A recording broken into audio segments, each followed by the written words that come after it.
Welcome alpha. திரு இயேசு கிறிஸ்துவின் நாமத்திலே வாழ்த்துகிறேன். வாசிக்க தெரிந்து கொண்ட வேத பகுதி உபாகமம் 12:15 வசனத்திலிருந்து வாசிப்போம்.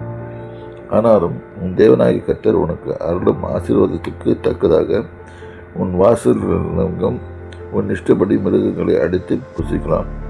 தீட்டுப்பட்டவனும் தீட்டுப்படாதவனும் இவைகளை வெடிமானையும் கரைமானையும் புசிக்கிறது போல புசிக்கலாம்.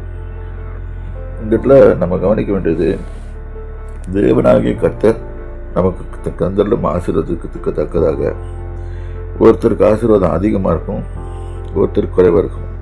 நம்ம எப்படி கீழ்ப்படுகிறோமோ, எந்த மாதிரி அவரை விசுவாசித்து கீழ்ப்படுகிறோமோ அதுக்கேற்ற மாதிரி தான் ஆசீர்வாதம் இருக்கும். ஸோ அதை நல்லா கருத்தில் வச்சுக்கிட்டு எல்லாருமே ஈக்குவலாக வாங்குகிற மாதிரி பார்த்துக்கோங்க. அப்புறம் இன்னொன்று போட்டிருக்குது, ரத்தத்தை மாத்திரம் பூசிக்க வேண்டாம், இது தண்ணீரை போல தரையில் விட்டுவிட வேண்டும். மாம்சத்தின் உயிர் ரத்தத்தில் தான் இருக்குது. ஆகவே ரத்தத்தை ஒரு காலம் பூசிக்க வேண்டாம். ஆகவே அது தரையில் தண்ணீரை ஓட்டி போடுங்கன்னு சொல்லணும். இந்த காலத்தில் இது புதிய ஏற்பாட்டு காலத்துலேயும், இது பழைய ஏற்பாட்டு காலம், புதிய ஏற்பாட்டுலேயும் போட்டிருக்கு. ஆவியானவர் போய் செட் பண்ண ரூல்ஸு, அந்த ரூல்ஸில் ரத்தத்தை புசிக்கக்கூடாதுன்னு சொல்லி.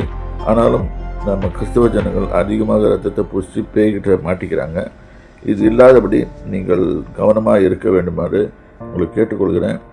ரத்தத்தை பூசிக்காதீங்க, ரத்தத்தை தரையில் ஊற்றி விடுங்க. கர்த்தர் உங்களை ஆசீர்வதிப்பார். கர்த்தருடைய நாமத்துக்கு ஸ்தோத்திரம்.